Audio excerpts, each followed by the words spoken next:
Wherever you go, whatever you do, throw a little at it. Omax, Vest and Briefs.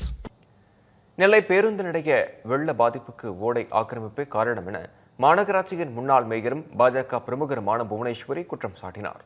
இதுகுறித்து அவர் வெளியிட்டுள்ள காணொலியில் நெல்லை பேருந்து நிலையம் வெள்ளத்தில் மூழ்குவதற்கு காரணமாக இருப்பது ஓடைதான் எனவும் 1 வருடம் ஆகியும் ஓடை சீரமைப்பு பணிகள் கிடப்பில் போடப்பட்டு உள்ளதாகவும் தெரிவித்தார்.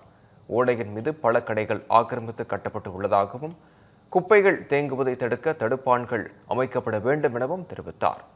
நெல்லையில் அனைத்து இடங்களிலும் ஆக்கிரமிப்புகளால் தண்ணீர் தேங்கி நிற்பதாக குற்றம் சாட்டிய அவர் மாநகராட்சி நிர்வாகம் போர்க்கால அடிப்படையில் நடவடிக்கை எடுக்க வலியுறுத்தினார். திருநெல்வேலி பஸ் ஸ்டாண்ட் வெள்ளத்துல மூழ்கிற காரணமா இருக்கிறது இந்த ஓடை தான். 1 வருஷம் ஆச்சு அப்படியே கிடப்புல கிடக்கு.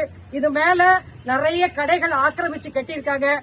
இத அகலப்படுத்தாம குறுக்கிட்டே வந்தா எப்படிங்க தண்ணி போகும்? 1 2வது குப்பை போறதுக்கு தடுப்பான்கள் வைக்கணும். வைக்கலைன்னா குப்பையும் சேர்ந்து தண்ணி ஃப்ளோட்டிங் இருக்காது. 2 தடுப்பான்கள் வைக்காதனால அடைச்சு போயிடுறது. இந்த தண்ணி அப்படியே போய் பரணி முக்குல போய் பின்னாடி கெட்வெல் ஆஞ்சநேயர் ஹாஸ்பிட்டல் பின்னாடி அந்த ஓடையில போய் தாமிரபரணி போனோம். எல்லா இடத்துலயும் ஸ்டாக்னேட் ஆறது வாட்டர்.